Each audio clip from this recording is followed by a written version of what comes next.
Hello friends, मैं राम निवास आप लोगों का अपने YouTube channel BS online classes में मैं वेलकम करता हूं। जब कोई भी एक्शन पास्ट में कंप्लीट होने के लिए टाइम के अकॉर्डिंग लगातार होता है, वही हमारा पास्ट परफेक्ट टेंस होता है, पास्ट परफेक्ट कंटिन्यूअस टेंस होता है। इसमें हम देखें इसका रिकॉग्निशन, तो इन द वर्ब रहा था, रही थी, रहे थे, ईटीसी होता है। फ्रेंड्स, आप जानते हैं कि पास्ट कंटिन्यूअस टेंस और पास्ट परफेक्ट कंटिन्यूअस टेंस, ये दोनों टेंस का जो रिकॉग्निशन है, पहचान है, रहा था, रही थी, रहे थे, वर्ब में आते हैं।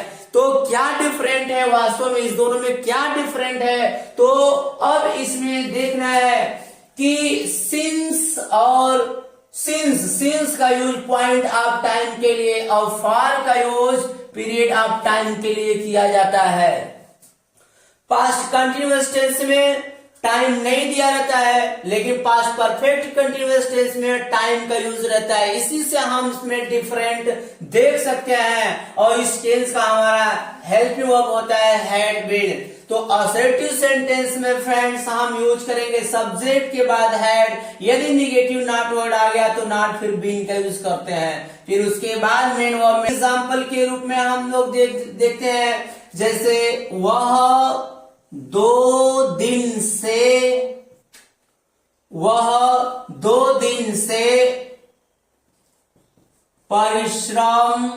तो फ्रेंड्स, इसे हम क्या कहेंगे? He had been working hard for 2 days। अगला सेंटेंस, राहुल 5 बजे से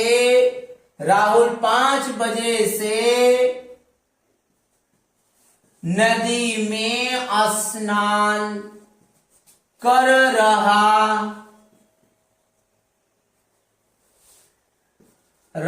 था। राहुल 5 बजे से नदी में स्नान कर रहा था। क्या हो जाएगा? Rahul had been in the river। अब 5 बजे से है, 5 बजे से पॉइंट ऑफ टाइम, इसलिए हम क्या लगाएंगे यहां? Since 5 o'clock। फ्रेंड्स, अब हमारा आ गया, एक है हमारा सिंस और एक हमारा क्या है?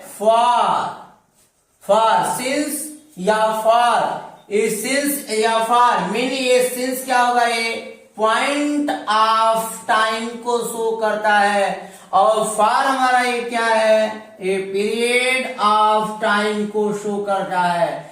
इस दोनों को, ये सिंस या फॉर किस तरह से यूज होगा, कैसे यूज होगा और कहां यूज होगा, ये सभी मैं प्रेजेंट परफेक्ट टेंस में मैं बता चुका हूं। तो फ्रेंड्स, उस वीडियो का आप जरूर है, मैं उसमें बता चुका हूं सिंस और फॉर के क्या सेंस है, किस सेंस के अकॉर्डिंग यूज होता है, कहां यूज होता है, और ये प्रीपोजिशन कैसे होगा, उसको आप देख लीजिएगा। अब अगला मेरा एग्जांपल, जैसे हम लोग सुबह से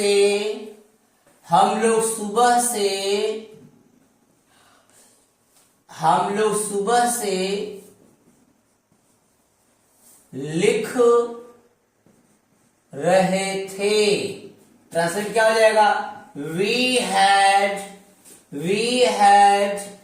बीन राइटिंग सिंस। अब ये हमारा मॉर्निंग क्या है? ये मॉर्निंग हमारा पॉइंट ऑफ टाइम है। उस तरह से आज 3 बजे से रोड पर दौड़ रहा था। अब इसका ट्रांसलेट क्या हो जाएगा? Raj had been running on the road since 3 o'clock। उस तरह से यदि नेगेटिव वर्ड आएगा तो हम नॉट लगा देंगे। जैसे my father had not been buying a cycle for 2 months। अगला sentence, they had it since 10 o'clock। तो फ्रेंड्स ये है हमारे सेंटेंस जो प्रेजेंट परफेक्ट, जो पास्ट परफेक्ट कंटिन्यूअस टेंस में यूज होते हैं। इंटरोगेटिव सेंटेंस, ये हमारा इंटरोगेटिव सेंटेंस में अब हम इंटरोगेटिव वर्ड को पहले यूज करेंगे, उसके बाद हम हैड लगाएंगे, अब प्लस हमारा सब्जेक्ट हो जाएगा और नेगेटिव आएगा तो नॉट लगेगा। फिर उसके बाद नॉट के बाद हम बीन यहां जोड़ देंगे, अब प्लस मेन वर्ब में हम आईएनजी जोड़ेंगे, अब प्लस हमारा ऑब्जेक्ट प्लस सिंस या फॉर, अब क्वेश्चन मार्क। इस तरह से हमारा ये इंट्रोगेटिव का यूज होगा। अब इसमें देखना है कि इसमें इंट्रोगेटिव वर्ड को यूज करते समय हम ध्यान देते हैं, पहले इंट्रोगेटिव वर्ड फिर उसके बाद हेल्प में लगाते हैं। जैसे what had you been doing since 2 o'clock। ऐसे इंट्रोगेटिव वर्ड जैसे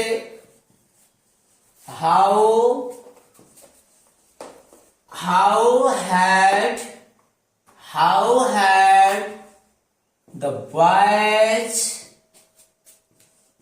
not been reading the newspaper for an hour। अगला sentence, which pen had your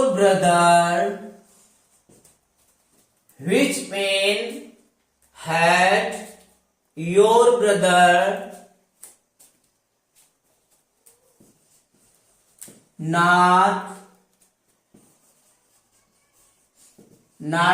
buying in the market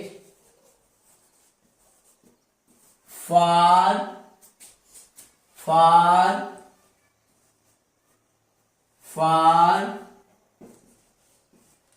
2 weeks।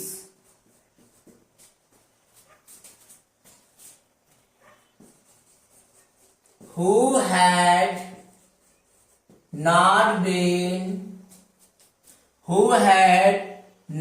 been working since January। Friends ऐसे हमारे interrogative word है। जैसे इसमें देखना है हमारे सब्जेक्ट के पहले हमारा हेल्पिंग वर्ब और उसके पहले हमारा इंट्रोगेटिव वर्ड का यूज होगा, उसके बाद यदि नेगेटिव है तो नॉट, उसके बाद हम बीन जोड़ेंगे।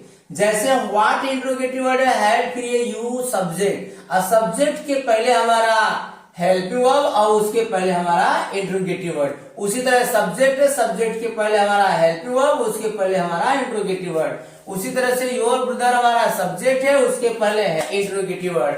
ये इंट्रोगेटिव वर्ड जो विच पेन है, एक क्या है हमारा ऑब्जेक्ट है, और योर ब्रदर हमारा क्या है, सब्जेक्ट है। उसी तरह से हु हमारा है, हु के साथ मेन वर्ब आया है, यानी हु हमारा क्या बन गया यहाँ सब्जेक्ट, हैड नॉट बीन, और यहाँ जनवरी हमारा पॉइंट ऑफ टाइम है, पॉइंट ऑफ टाइम है। अब पॉइंट ऑफ टाइम है, जनवरी के पहले हमारा सिंस, जो सिंस हमारा क्या है, ये प्रीपोजिशन है।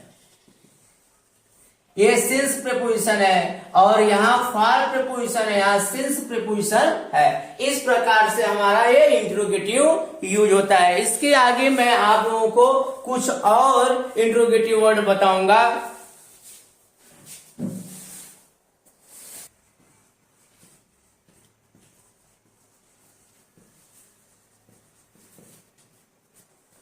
which, whose, how, which, whose, how many और how much के रूप में आएगा। जैसे आप देखना है which father had been, which father had been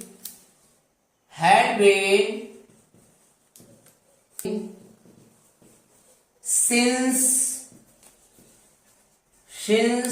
Monday। अगला सेंटेंस, अब ये देखना है हमारा ये क्या है मेन वर्ब, लेकिन विच फादर हमारा ये क्या है सब्जेक्ट। इसका मतलब हमारा इंट्रोगेटिव क्या है ये सब्जेक्ट के रूप में यूज है, ये सब्जेक्ट के रूप में है। अब इसी तरह से अब इसको हम ऑब्जेक्ट के रूप में बना दें, ऑब्जेक्ट के रूप में। अब ये इंट्रोगेटिव वर्ड हमारा जो है विच, ये हमारा ये ऑब्जेक्ट के रूप में कैसे यूज हो जाएगा। जैसे which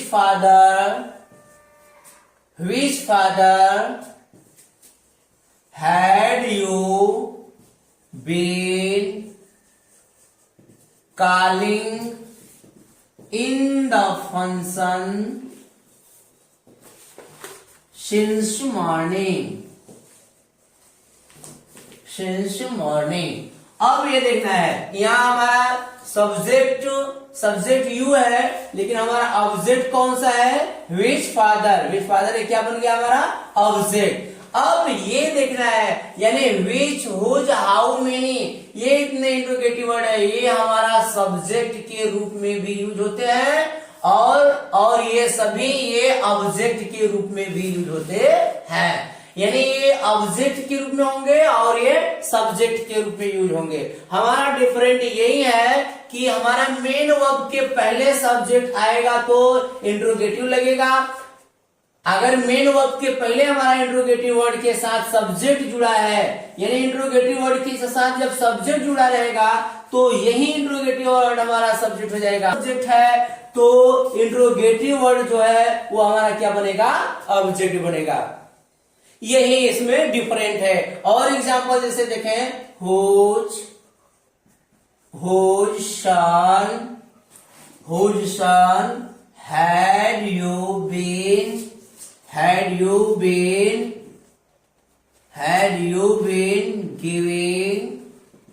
giving a prize since morning। अब यहां देखना है ये मेन वर्ब के पहले हमारा यू हमारा क्या हो गया सब्जेक्ट। इसका मतलब मेन वर्ब के पहले हुज सन है, ये हमारा हुज सन क्या बन गया ये ऑब्जेक्ट हो गया। उस तरह दूसरा example, how many players had been playing the game for 2 hours। अब ये देखना है हमारा ये मेन वर्ब है और मेन वर्ब के पहले हमारा क्या है ये सब्जेक्ट है। इसका मतलब इंट्रोगेटिव वर्ड हमारा सब्जेक्ट के रूप में आ गया और गेम हमारा यहाँ क्या है ये ऑब्जेक्ट है। तो फ्रेंड्स इस तरह से हमारा ये इंट्रोगेटिव वर्ड है। इंट्रोगेटिव वर्ड हमारा ये सब्जेक्ट के रूप में भी यूज होता है और इंट्रोगेटिव वर्ड हमारा ऑब्जेक्ट के रूप में भी यूज होता है। इसलिए मुझे उम्मीद है कि आप लोगों को ये वीडियो अच्छी तरह से समझ में आया होगा। और ये इंट्रोगेटिव वर्ड है जो आप इसे ध्यान से समझिए।